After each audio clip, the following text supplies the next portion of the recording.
As your morning alarm blares, you mutter to yourself, "Why did I set it so early?" While brushing your teeth, you think, "I need a haircut." Unless, rushing out the front door, you reach for your keys and realize they're not there. Frustrated, you shout, "I can't do anything right!" just in time to notice your neighbor. Being caught talking to yourself can feel embarrassing, and some people even stigmatize this behavior as a sign of mental instability. But decades of psychology research show that talking to yourself is completely normal.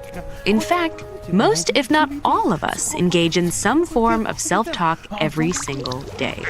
So, why do we talk to ourselves? And does what we say matter?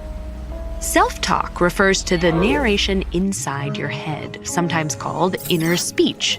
It differs from mental imagery or recalling facts and figures. Specifically, psychologists define self-talk as verbalized thoughts directed toward yourself or some facet of your life.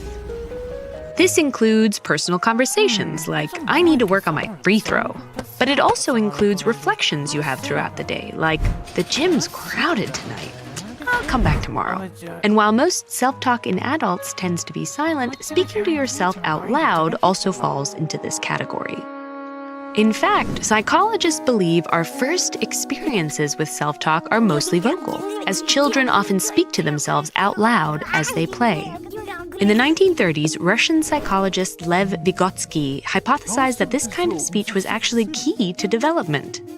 By repeating conversations they've had with adults, children practice managing their behaviors and emotions on their own. Then, as they grow older, this outward self-talk tends to become internalized, morphing into a private inner dialogue. We know this internal self-talk is important and can help you plan, work through difficult situations, and even motivate you throughout the day. But studying self-talk can be difficult.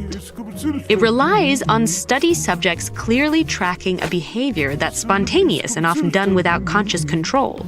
For this reason, scientists are still working to answer basic questions like, why do some people self-talk more than others? What areas of the brain are activated during self-talk?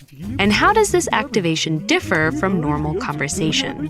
One thing we know for certain, however, is that what you say in these conversations can have real impacts on your attitude and performance.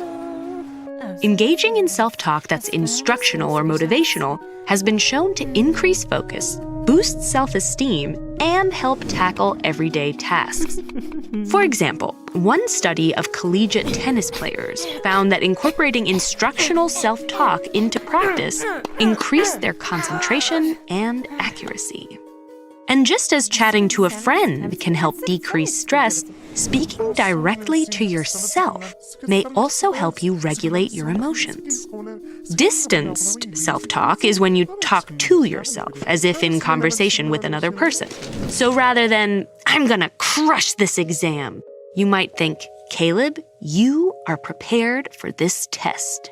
One study found that this kind of self-talk was especially beneficial for reducing stress when engaging in anxiety-inducing tasks, such as meeting new people or public speaking.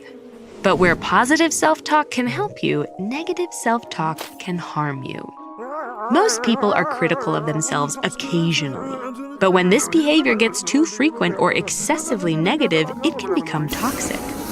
High levels of negative self-talk are often predictive of anxiety in children and adults. And those who constantly blame themselves for their problems and ruminate on those situations typically experience more intense feelings of depression. Today, there's a field of psychological treatment called cognitive behavioral therapy, or CBT, which is partially focused on regulating the tone of self-talk.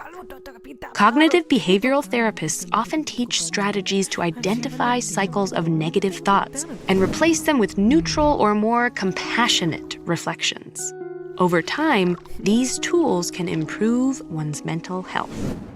So the next time you find yourself chatting with yourself, remember to be kind.